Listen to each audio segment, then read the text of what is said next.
Zonguldak'ta çırak olarak başladım ben bu mesleğe. 2 sene bir fiil çıraklık yaptık.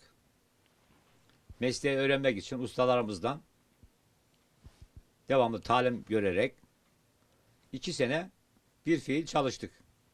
2 sene sonunda yorgan dikmeyi öğrendik.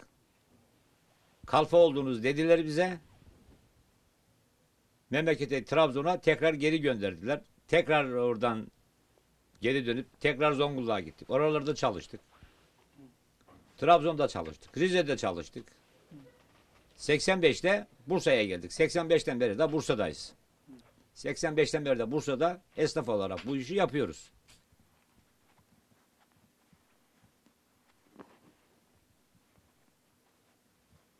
Yorganı kumaşını alıyoruz. Makinede kenarlarını dikiyoruz.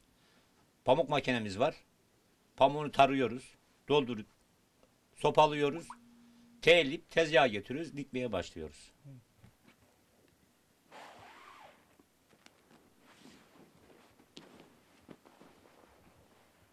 Ha zorluk dersen tabii yaş ilerledikçe haliyle yoruluyor insan bedeni. Ama bu işi yapmak zorundayız. Çünkü geçimimiz bundan olduğu için bunda yıllarımızı verdik. Çoluk çocuğu bunda büyüttük, okuttuk, üniversiteye gönderdik. Halen üniversite okuyan çocuk var. Şükür bundan geçiniyoruz. Yani bir şikayetimiz yok.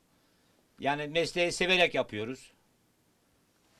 Bizim tek yani şikayetçi olduğumuz şey bu işi uydurmasyon yapan arkadaşlarla çok ucuza yorganlar mal ediyorlar. Yani çok ucuz malzemelerle yorgan imal ediliyorlar.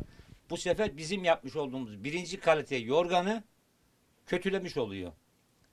Yani ben bu yorganı 200 liraya satarken o 50 liraya 60 liraya yorgan satıyor. Bu sefer bizim yorganlarımız müşteriye pahalı geliyor. Ama kalitesini bilse hiç itiraz etmeyecek. Çünkü dolaşıp yorgan satan arkadaşlar yani bir şey diyemeyeceğim ama maalesef bizim işimize taş koyuyorlar yani. Yani bu yorganın şimdi ömrü yani hakiki kullanacağım dersen bunu güzel bir şekilde 40 sene. Ama o 50 liralık yorganı kullanacaksa 3-4 sene atacak. Bunun garantisi var, onun garantisi yok. Bu elyaf işi bizi yoruyor. Yani elyaf yorgan bizi yoruyor. Neden yoruyor? Vatandaş elyaf istiyor. Yok işte silikon istiyor. Hepsi hastalık. Bizim komple yaptığımız iş pamuk, yün. Biz elyaf, melyaf dükkanda bir şey kullanmıyoruz. Yapmıyoruz, dikmiyoruz. İşimiz pamuk, yün. Kaliteli, birinci kalite. Her şey birinci, sağlıklı. Hiçbir zamanda elyaf yorganı hiç kimseye tavsiye etmiyoruz. Yani sağlık için çalışıyoruz biz. Genelde sağlık için çalışıyoruz.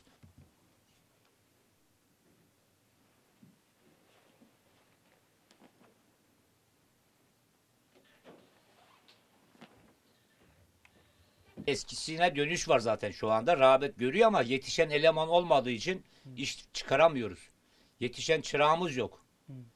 Çırak olmadığı için şu anda yorgancılık mesleği sadece bize kaldı. Yani biz yaştakilere kaldı. Biz bir şeyler yapmaya çalışıyoruz ama bizden sonra gelecek nesil yorgancı olacak mı olmayacak mı onun hiçbir garantisi yok. Çünkü herkes okuyor. Okuyan kişiler de hiçbirisi gelip meslekte çalışmıyor. Yani bu mesleği hiç kale almıyor şu anki gençlik. Yani anne baba bunu getirecek çocuğu diyecek ki benim çocuğum bu mesleği öğrensin. Ama okuduğu için de o çocuk buraya gelip de bu mesleği öğrenmesi çok zor.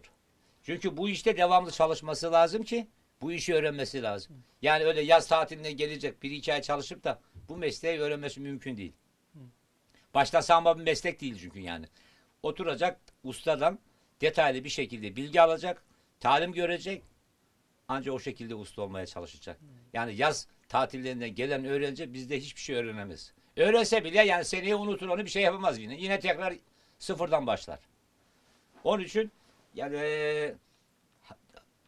yetişen eleman yok. Gelen eleman yok yani. Keşke olsa da biz eleman yetiştirsek. Yani keşke gelirse biz eleman yetiştirsek çok memnun olacağız. Çünkü bu sanat devam edecek. Bu artık tarihi bir sanat yani.